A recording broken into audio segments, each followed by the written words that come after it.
Assalamualaikum warahmatullahi wabarakatuh. Kali ini kita akan ngebahas soal-soal untuk persiapan ujian semester kimia kelas 10. Kita akan ngebahas total ada 40 soal. Nah, sambil kita ngebahas soalnya, kita akan ngebahas materinya secara ringkas. Kita mulai dari soal pertama. Ini berkaitan sama bentuk molekul.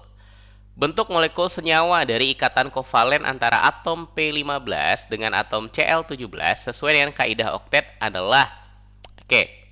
Nah, sebelum kita menentukan bentuk molekulnya, intinya nanti menentukan bentuk molekul, kita harus tentukan dulu senyawa apa yang nanti dibentuk oleh P15 dengan Cl17. Nah, dari mana kita tahu senyawa apa yang dia bentuk? Dari menguraikan elektron valensinya. P15 itu elektron valensinya 285.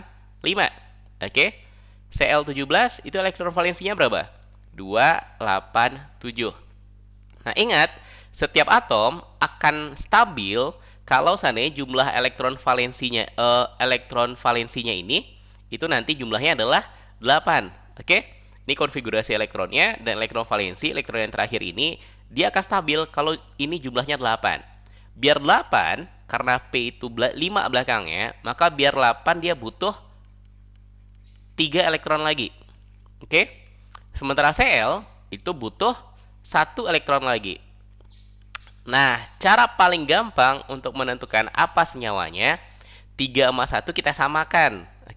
Ini kita kali 1, ini kali 3, maka terbentuk senyawa PCl3. Ini akan sesuai dengan aturan oktet. Dia butuh 3, si P-nya, si Cl-nya butuh 1 lagi. Sehingga biar pas yang mereka butuhkan, biar jumlah yang mereka butuhkan sama, si P-nya kali 1, Cl-nya kali 3. Sehingga terbentuk senyawa PCl3. P-nya 1, Cl-nya 3 buah. Terus gimana dengan menentukan ini senyawanya? Kemudian gimana dengan menentukan bentuk molekulnya? Nah, untuk menentukan bentuk molekulnya, kita harus tentukan dulu berapa banyak jumlah ikatan dan berapa jumlah pasangan elektron bebas. Bentuk molekul itu tergantung dari tipe molekulnya. Tipe molekul, ada macam-macam tipe molekul. Yang pertama, ada yang AX2. Kalau AX2 maka bentuknya adalah linear. Ada yang AX3. AX3 itu berarti segitiga planar. Segitiga planar. Planar itu berarti datar. Atau segitiga sama sisi bentuknya. Terus ada yang AX2E. Nah, apa arti AX sama E ini? Kan tipe molekul itu secara umum AXN EM misalkan. Atau M E-nya N. Nah, X ini itu menunjukkan, si X atau si M ini itu menunjukkan jumlah ikatan. Ada berapa banyak ikatan di sana. Si N ini menunjukkan pasangan elektron bebas. Pasangan elektron bebas. Ada berapa pasangan elektron bebas pada ikatannya. Nah, kalau PCl3 yang jelas ikatannya 3. Kenapa 3 ikatannya? Karena PCl3. Kalau PCl5 ada 5 ikatan. Kalau seandainya H2O, maka ada 2 ikatan. Kenapa 2 ikatan? Karena 1O terikat pada 2 buah H. Jadi ada 2 buah ikatan. Kalau NH3, berarti ada berapa ikatan? Ada 3 ikatan. 1N mengikat 3H. Ada 3 ikatannya. Jadi hitung aja jumlah atom yang nggak satu, yang bukan atom pusatnya. PCl3, P ini disebut atom pusat, selnya ada 3 buah, maka ikatannya ada 3. Nah, kita tinggal ngitung pasangan elektron bebasnya sekarang. Ini kita lengkapi dulu. Kalau AX2 linear, AX3 segitiga planar. Di catatan seharusnya ada, catatan sekolah atau catatan les. AX2E, AX2E ini bentuknya bengkok. Bengkok. Jadi kalau linear ini lurus, kalau ini ya bengkok, kayak gini. Terus ada nanti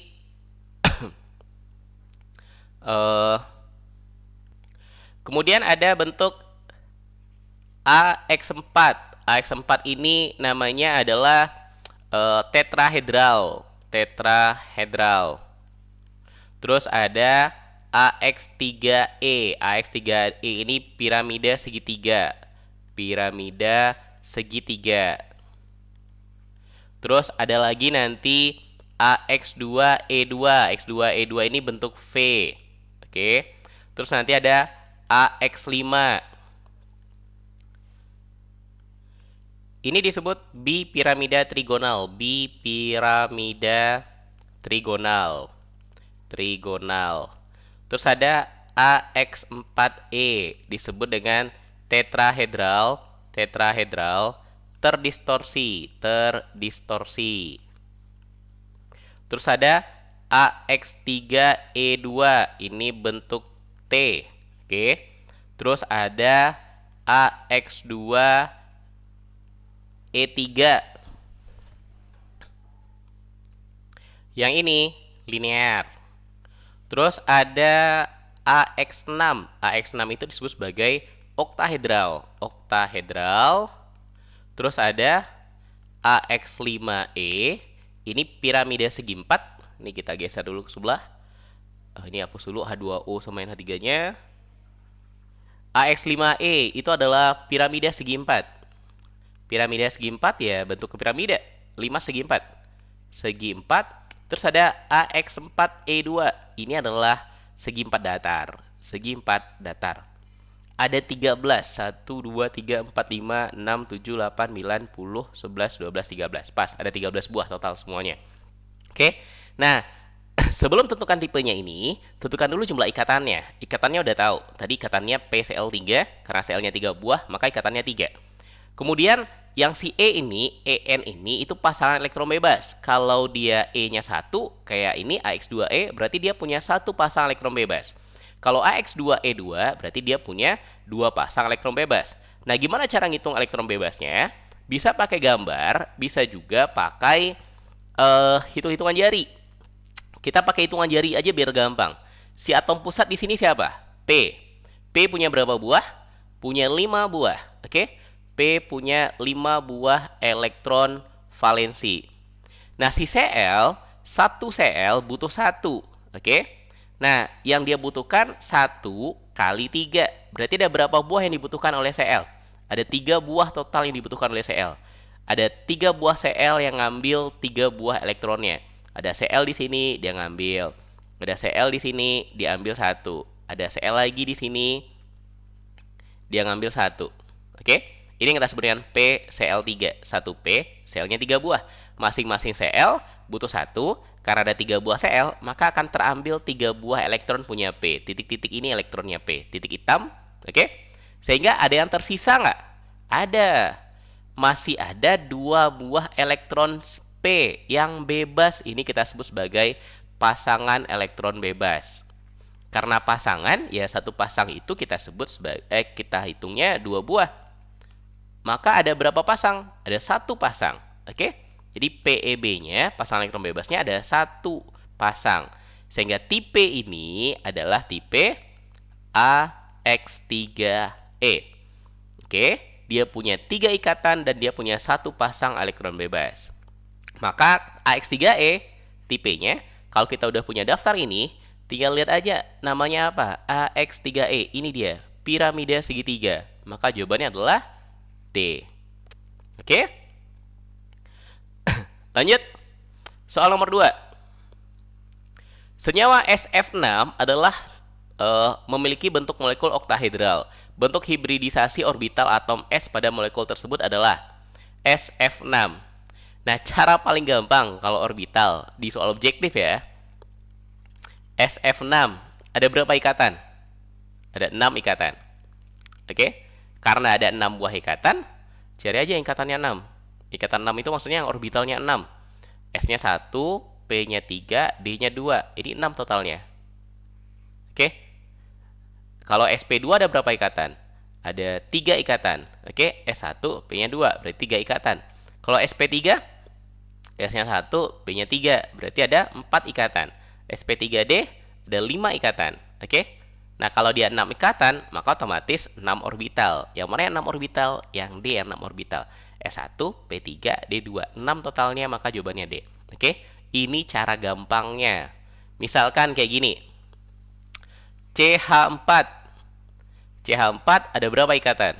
4 ikatan. Karena dia 4 ikatan, maka Yang mana hibridisasinya? sp3. Kok lingkari? Berarti yang C4 itu yang sp3, ada 4 ikatan. Oke? Ini cara paling gampangnya. Meskipun cara sebenarnya nggak kayak gini. Cara sebenarnya, S itu kan nomor atomnya 16, maka konfigurasinya adalah 1s2. Kalau kita mau nyari hibridisasi, maka konfigurasinya pakai konfigurasi yang SPD ini. 1s2, 2s2, 2p6, ini baru 10 kan? Habis 2p6, 3s2, baru 12, maka masih ada 4 lagi, 3p4. Nah, kalau kita buat orbital terakhirnya, S-nya 2, berarti dia punya 2 elektron. Terus kemudian P-nya 4. Ingat, P punya berapa kotak? Ada 3 kotak atau 3 orbital. Isinya berapa buah?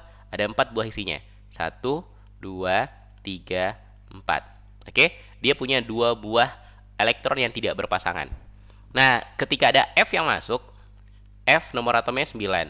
1s2, 2s2, 2p5. Oke. P5 berarti 1, 2, 3, 4, 5. Nah, si P punya 1 elektron tak berpasangan. Prinsip dasar hibridisasi, oke, sederhananya kita memasang-masangkan elektron ini.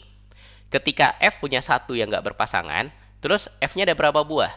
Pada SF6, ada 6 buah F. Oke, 1 buah F ada 1 elektron tak berpasangan. Kalau 6 buah F, maka 6 buah F itu punya 6 elektron tak berpasangan. Sebut aja 6 elektron jomblo. Si S, kita harus mencari pasangan. Jadi ketika S kita pasangkan dengan 6 buah F, maka kita harus mencari pasangan untuk 6 buah elektron jomblo yang berasal dari 6 F ini. Sementara si S, dia cuma punya 2 elektron yang tak berpasangan. Oke? Biar cukup 6 elektron yang tak berpasangan yang dipasangkan dengan 6 elektron dari si F ini, maka kita pindahkan. Ini kan ada pasangannya, ini ada pasangannya. Kita pisahkan dia dari pasangannya. Kita pindahkan ke orbital berikutnya. Habis S, P, maka orbital tingkat berikutnya adalah orbital D. Oke? D punya berapa kotak? Ada 5 kotak. Nah, kita pindahkan. Ini pindah ke sana, ini pindah ke sana. Sehingga nanti jadinya si S-nya isinya tinggal 1 elektron. Ini si S. Si P-nya masing-masing isi kotaknya 1 elektron. 1, 1, 2, 3. Oke, ini pindah ke sebelah sana. Yang ini pindah ke sebelah sana. Nah, si D, di D, nanti akan terisi 2 kotak pada D. Yang berasal dari 1 elektron dari S dan 1 elektron dari P. 1 elektron dari S ini, 1 elektron dari P ini, pindah ke sana. Sehingga P-nya ada 3 kotak, D-nya ada 2 kotak. Nah, si 6 elektron jomblonya nanti nempel di sini. Sehingga ikatan yang terbentuk berada pada sp3d2. Artinya 1 orbital S, 3 orbital P, dan 2 buah orbital D yang terpakai. Itu prinsip dasarnya. Oke? Tapi kalau mau gampangnya, SF6 6 ikatan berarti sp3d2, C4 4 ikatan berarti sp3. Meskipun ini nggak berlaku. Kalau ada NH3 atau H2O itu sama-sama sp3 meskipun ikatannya kurang. Oke? Atau nggak kalau mau lebih gampang lagi, hafalkan karena ini nggak terlalu banyak. Di buku cetak ada apa-apa aja senyawa-senyawa yang sp2, sp3, sp3d dan seterusnya. Tinggal dihafalkan saja kalau mau lebih cepat. Oke? Lanjut soal nomor 3. Dalam atmosfer terdapat berbagai jenis gas, diantaranya gas oksigen dan nitrogen. Interaksi antar molekul yang terjadi antara gas oksigen dan nitrogen adalah. Nah, kita bahas ikatan antar molekul. Ikatan antar molekul. Ada namanya ikatan kimia, ada ikatan antar molekul. Ikatan antar molekul itu ikatan antara senyawa dengan senyawa lain. Ikatan antara suatu senyawa dengan senyawa lainnya. Bukan antara atom dengan atom ya, tapi antara suatu senyawa dengan senyawa lainnya. Bisa senyawanya sejenis, bisa juga senyawanya beda jenis. Atau antara satu molekul senyawa dengan molekul senyawa lainnya. Nah, Ikatan antar molekul nanti kita bagi dua secara umum. Ada ikatan hidrogen, lalu ada gaya van der Waals. Gaya van der Waals. Gaya van der Waals nanti dibagi tiga lagi. Ada gaya London, ada gaya dipol-dipol terimbas, dipol-dipol terimbas, terus ada gaya dipol-dipol. Nah, apa perbedaannya? Kita mulai dari ikatan hidrogen dulu. Setiap ketemu ikatan antara satu molekul dengan molekul lainnya, cek dulu memenuhi syarat untuk ikatan hidrogen nggak? Ikatan hidrogen adalah ikatan yang terbentuk antara atom H suatu senyawa dengan atom O, N, atau F pada senyawa lain, pada molekul senyawa lain. Nah, syarat senyawa-senyawa yang punya ikatan hidrogen ini, dia harus punya ikatan NH, OH, atau FH. Kalau nggak ada ikatan NH-nya, nggak ada ikatan OH-nya, nggak ada ikatan FH pada molekul-molekulnya, maka nggak akan terbentuk ikatan hidrogen. Contoh misalnya gini, kita punya H2O dengan NH3 misalkan. H2O itu kalau digambarkan 1O hanya 2 buah. Kalau NH3, 1N hanya 3 buah. Oke? Ini NH3. Nah, yang disebut sebagai ikatan hidrogen bukan antara N sama H ini. Kalau N sama H ini itu namanya ikatan kovalen, ikatan kimia. Yang disebut ikatan hidrogen, ini kan satu molekul H2O. Ini satu molekul NH3. Nah, ikatan hidrogen terbentuk antara atom H pada suatu molekul dengan atom O, atom N, atau atom F pada molekul senyawa lain. Berarti antara atom H ini dengan N yang di sini. Oke? Ini kita sebut sebagai ikatan hidrogen. Bukan yang di dalam ini, bukan yang dalam antara N sama H ini. Biasanya digambarkannya pakai garis putus-putus. Oke, bukan antara O sama H ini, tapi H pada molekul H2O dengan N pada molekul NH3. Ini salah satu contohnya. Oke, syaratnya harus punya ikatan NH, ini ada NH-nya, OH, H2O ada OH-nya, atau ada senyawa lain yang ada FH-nya. Oke? Kemudian ada gaya van der Waals. Gaya van der Waals ada 3. Ada London. Gaya London terjadi antara senyawa sesama non-polar.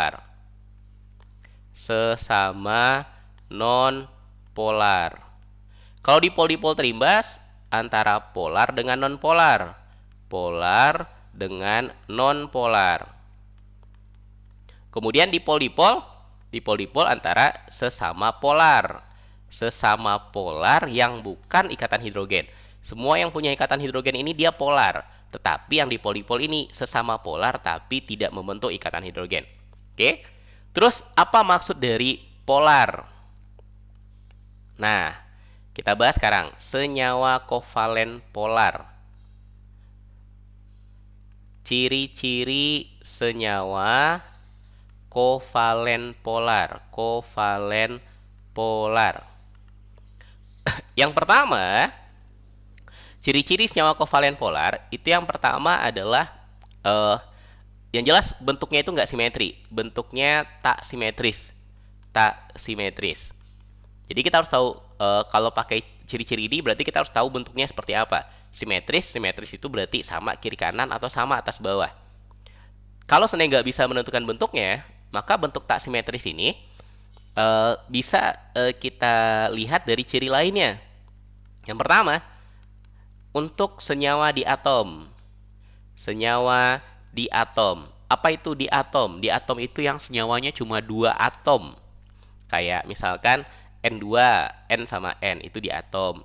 HCl, H sama Cl itu di atom. Atomnya cuma ada 2. Oke? Untuk senyawa di atom, ketika atomnya beda,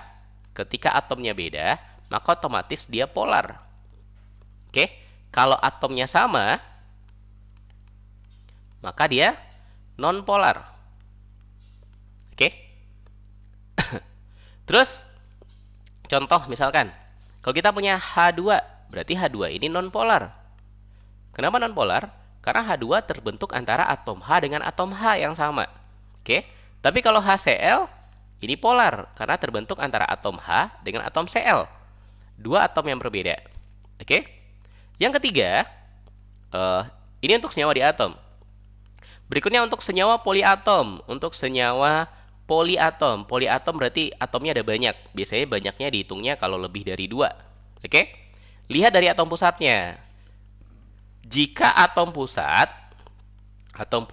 punya PeB, punya pasangan elektron bebas, maka dia polar. Oke? Nah, atom pusatnya tak punya PeB, kalau atom pusat tak ada PeB-nya, tak ada pasangan elektron bebasnya, maka dia nonpolar. Gimana cara menentukan PeB atau tidaknya? Ya pakai yang tadi lagi, yang AX2E tadi. AXMEN. Oke? Ya ngitung pakai jari aja bisa. Kita lihat contohnya. Ini ciri-ciri polar. Oke, cara menentukan kepolaran. Contohnya misalnya gini. Contoh. Ini kita geser ke bawah dulu. Misalkan kita punya senyawa H2O. Oke? O, siapa atom pusat di sini? Si O. O golongan berapa? Harus hafal golongan. O golongan 6. Karena O golongan 6, berarti O punya 6 elektron valensi. 1, 2, 3, 4, 5, 6. Oke? H ada berapa? H-nya ada 2 buah. H masing-masing butuh 1 elektron. Oke? Hidrogen ini golongan 1 dan dia butuh 1 elektron biar stabil. Oke? Jadi 1 buah O, 1 buah elektron pada O diambil sama H. 1 buah elektron pada O diambil sama H. Nah, akibatnya si O-nya punya pasangan elektron bebas, punya 1 di atas, 1 di bawah. Berarti ada berapa PeB-nya? Ada 2. Oke? Karena dia punya 2 PeB, berarti polar atau non-polar? Berarti dia polar. Oke?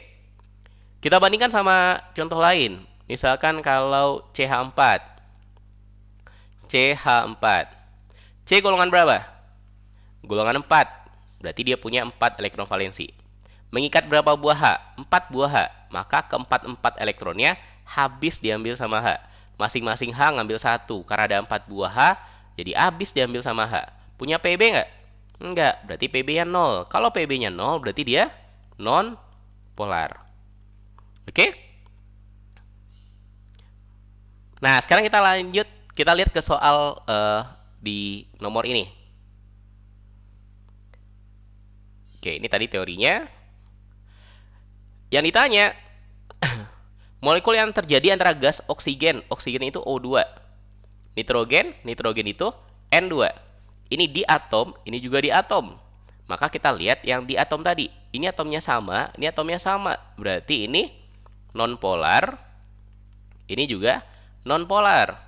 Nah, apa nama gaya atau ikatan yang terbentuk antara nonpolar dengan nonpolar? London, sesama nonpolar. Oke? Maka namanya adalah dispersi London. Oke? Ini yang dipol-dipol terinduksi itu yang dipol-dipol terimbas. Terimbas sama dengan terinduksi. Kalau dipol-dipol permanen, ya itu yang ini. Dipol-dipol aja. Kalau ikatan hidrogen yang ini. Oke? Lanjut. Soal nomor 4.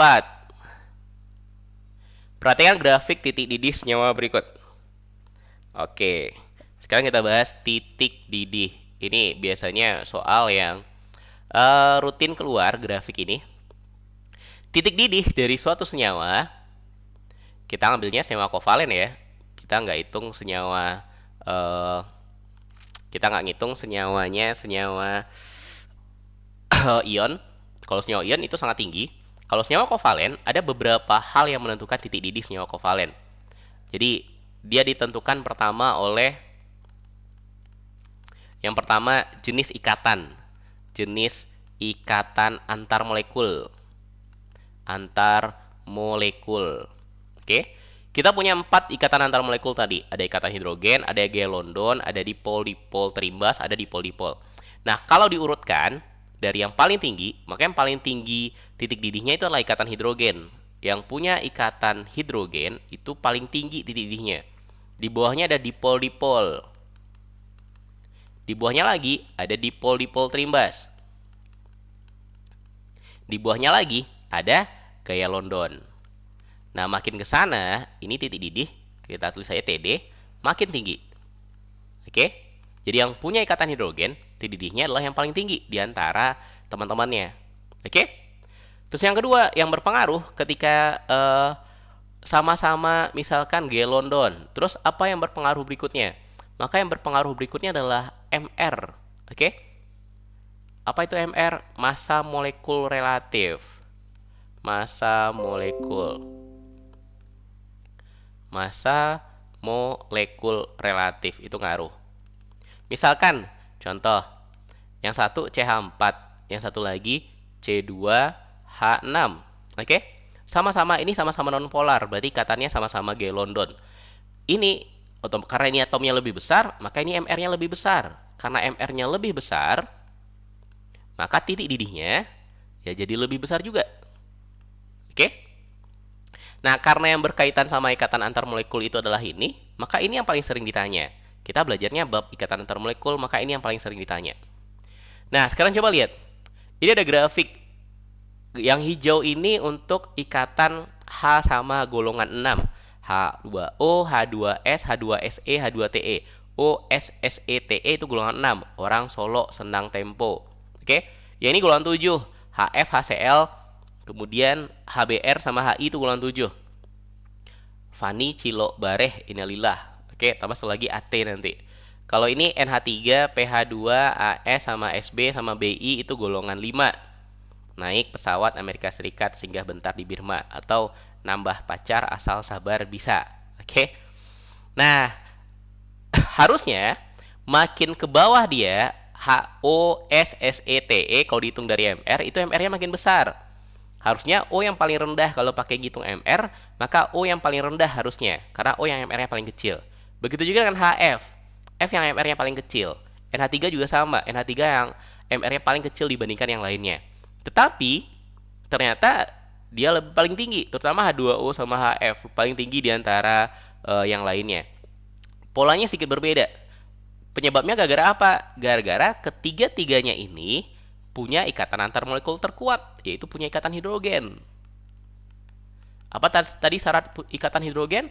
Dia punya ikatan NH, punya OH, dan punya FH. Ada OH di sini, ada FH di sini, ada NH di sini. Maka dia punya ikatan hidrogen. Maka jawabannya apa? C. Fakta ini terjadi karena senyawa H2O, HF, dan NH3 memiliki ikatan hidrogen yang tidak dimiliki senyawa lain dalam golongannya. Oke. Lanjut nomor 5.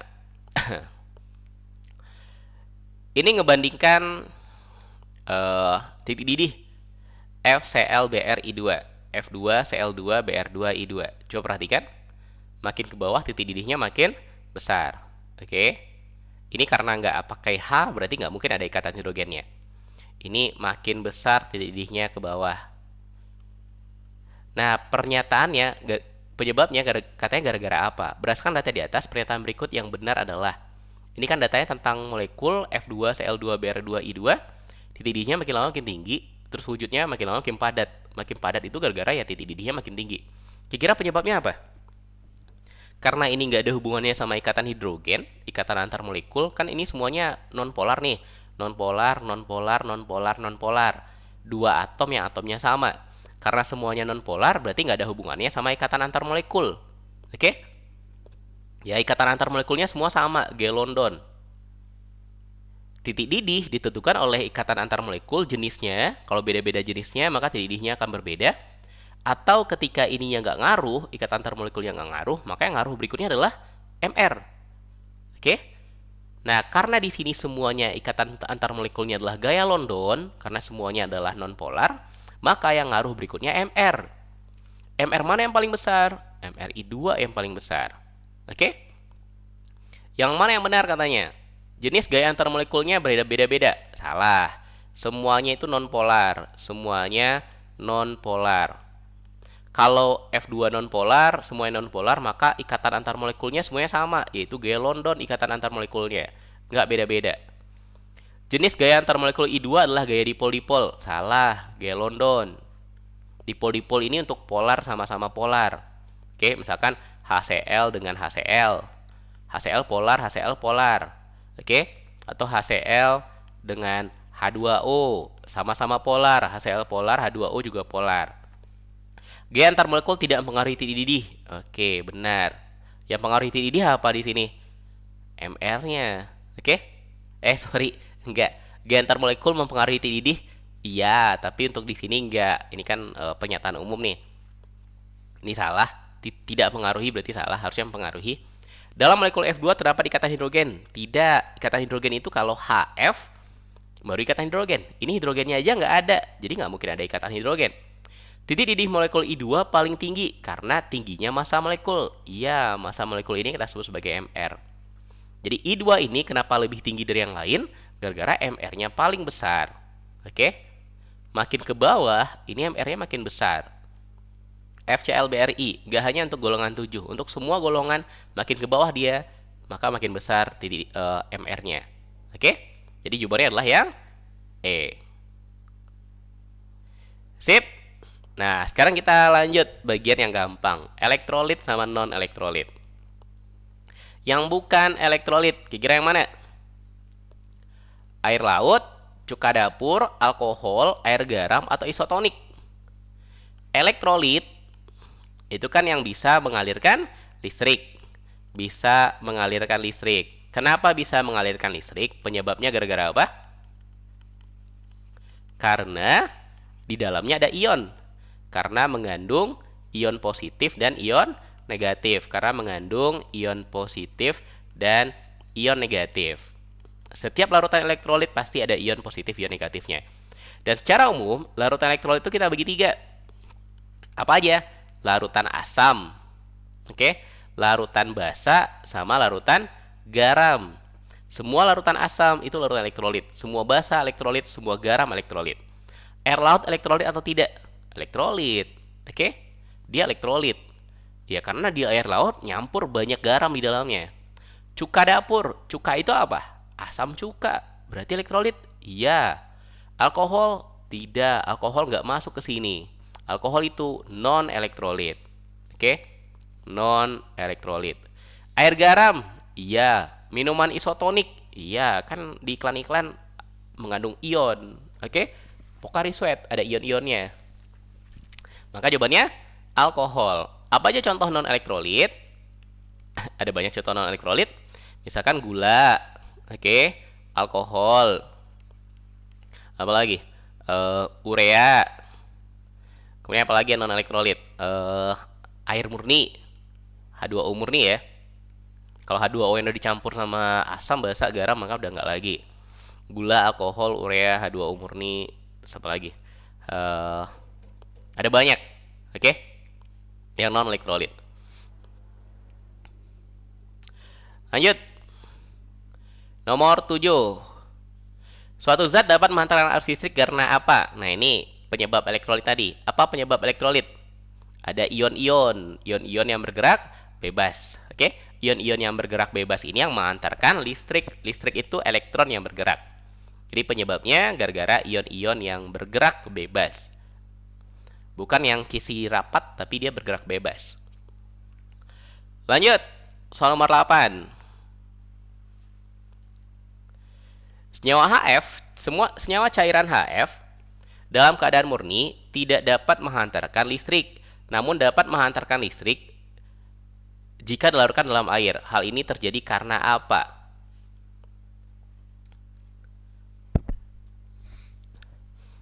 Coba. Senyawa cairan HF dalam keadaan murni tak dapat menghantarkan listrik, namun dapat menghantarkan listrik jika dilarutkan dalam air. Oke, intinya dari sini. Ketika dilarutkan dalam air, dia jadi dapat menghantarkan listrik. Tadi apa penyebab elektrolit? Elektrolit terjadi karena dia mengandung ion-ion yang bergerak bebas. Jadi, dia akan punya ion kalau dilarutkan dalam air. Ion-ionnya bergerak bebas kalau dilarutkan dalam air. Oke? Yang A, ion-ion dalam cairan HF murni tersusun dalam kisi yang padat hingga perlu dilarutkan. B, HF adalah elektrolit lemah. C, HF bersifat asam. D, dalam air, molekul-molekul HF akan terionisasi. Iya, ini jawabannya. Intinya itu, ketika dimasukkan ke dalam air, dia terionisasi. Jadi ion positif sama ion negatif. HF memiliki gaya antarmolekul yang sangat kuat, nggak ada ngaruhnya. Ini hanya berkaitan sama elektrolit tadi. Penyebab elektrolit itu adalah gara-gara ion positif sama ion negatif yang bergerak bebas. Kita tulis lagi. Ion positif dan ion negatif yang bergerak bebas. Kalau dilarutkan dalam air, dia ternyata dapat menghantarkan listrik, maka ketika dilarutkan dalam air, dia akan terionisasi. Terionisasi itu maksudnya ya terpisah menjadi ion positif dan ion negatifnya. Oke? Lanjut. Soal nomor 9. Ini percobaan larutan elektrolit atau non-elektrolit. Kalau kita mau membuktikan sebuah larutan elektrolit atau tidak, maka lakukan percobaan ini. Yang diuji adalah gelembung gas sama nyala lampu. Oke? Yang pertama, kalau seandainya dia elektrolit kuat, ciri-ciri elektrolit kuat itu yang pertama, derajat ionisasi atau nilai alfa. Derajat ionisasi atau alfa. Alfanya bernilai 1 atau 100%. Apa arti alfanya 1? Seluruh zatnya terionisasi, nggak ada yang tidak. Oke. Terus apa ciri-ciri dalam percobaannya? Lampunya terang, lampunya nyala terang, lalu kemudian gelembung gasnya banyak.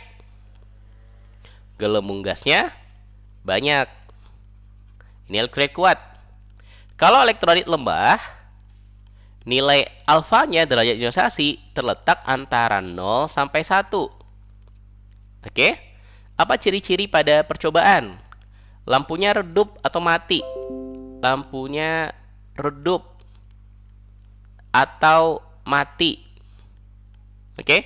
Yang pasti harus ada gelembungnya. Gelembung gasnya ada sedikit. Gelembung gas sedikit. Oke? Terus kalau dia non-elektrolit, maka nilai alfanya itu 0, derajat ionisasinya 0, berarti ia tidak terionisasi dalam air. Ciri-cirinya lampu mati, gelembung gas juga nggak ada. Gelembung gasnya tak ada. Nah, ini ada 4 buah larutan yang diuji. Larutan pertama, derajat ionisasinya 1, maka udah pasti ini elektrolit kuat. Oke, nyala lampu ada, gelembung gas ada, positif berarti ada. Larutan 2, gelembung gasnya ada, tapi lampunya mati. Derajat ionisasinya 0,12, berarti ini adalah elektrolit lemah. Yang nomor 3, nggak ada gelembung, nggak ada nyala lampu, derajat ionisasinya 0, berarti ini non-elektrolit.